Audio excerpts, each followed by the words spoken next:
Saji ചെറിയാന്റെയും A K ബാലന്റെയും വിദ്വേഷ പരാമർശവുമായി ബന്ധപ്പെട്ട ചോദ്യങ്ങളിൽ നിന്ന് ഒഴിഞ്ഞുമാറി സിപിഎം സംസ്ഥാന സെക്രട്ടറി എം വി ഗോവിന്ദൻ. വിവാദ വിഷയങ്ങളിൽ പ്രതികരിക്കാനില്ല എന്നാണ് സിപിഎം സംസ്ഥാന സെക്രട്ടറിയുടെ മറുപടി. തെരഞ്ഞെടുപ്പ് അടുത്തിരിക്കെ നേതാക്കൾ നടത്തുന്ന വിവാദ പരാമർശങ്ങളിൽ കടുത്ത അതൃപ്തിയാണ് നേതാക്കൾക്കുള്ളത്.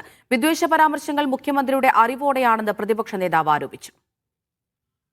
രണ്ടാം പിണറായി വിജയൻ സർക്കാരിന്റെ അവസാന നിയമസഭാ സമ്മേളനം ആരംഭിക്കുന്നത് നാളെ.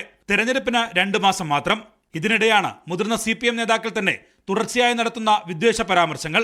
സംസ്ഥാന സെക്രട്ടേറിയറ്റ് അംഗവും മുൻ കേന്ദ്ര കമ്മിറ്റി അംഗവും നടത്തുന്ന വിവാദ പരാമർശങ്ങളിൽ മൗനം പാലിക്കുകയാണ് സിപിഎം. എ കെ ബാലന് മുഖ്യമന്ത്രി പിന്തുണ നൽകിയെങ്കിൽ സജി ചെറിയാന്റെ പരാമർശത്തിൽ സംസ്ഥാന സെക്രട്ടറിക്ക് മറുപടിയില്ല.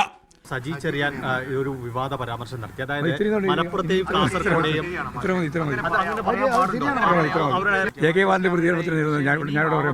സിപിഎം നേതാക്കളുടെ വിദ്വേഷ പരാമർശങ്ങൾ മുഖ്യമന്ത്രിയുടെ അറിവോടെയെന്നാണ് പ്രതിപക്ഷത്തിന്റെ ആരോപണം.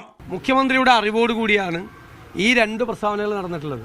വർഗീയത ആളിക്കത്തിക്കാൻ വേണ്ടി ഒരു തീപ്പൊരി വീഴാൻ കാത്തു നിൽക്കുന്നവരുടെ കൈകളിലേക്ക് ഒരു തീപ്പന്തമാണ് ഇവർ എറിഞ്ഞു കൊടുക്കുന്നത് എന്നിവർ തിരിച്ചറിയണം. മുതിർന്ന നേതാക്കളുടെ പരാമർശങ്ങളിൽ സിപിഎമ്മിനകത്തും അതൃപ്തിയുണ്ട്.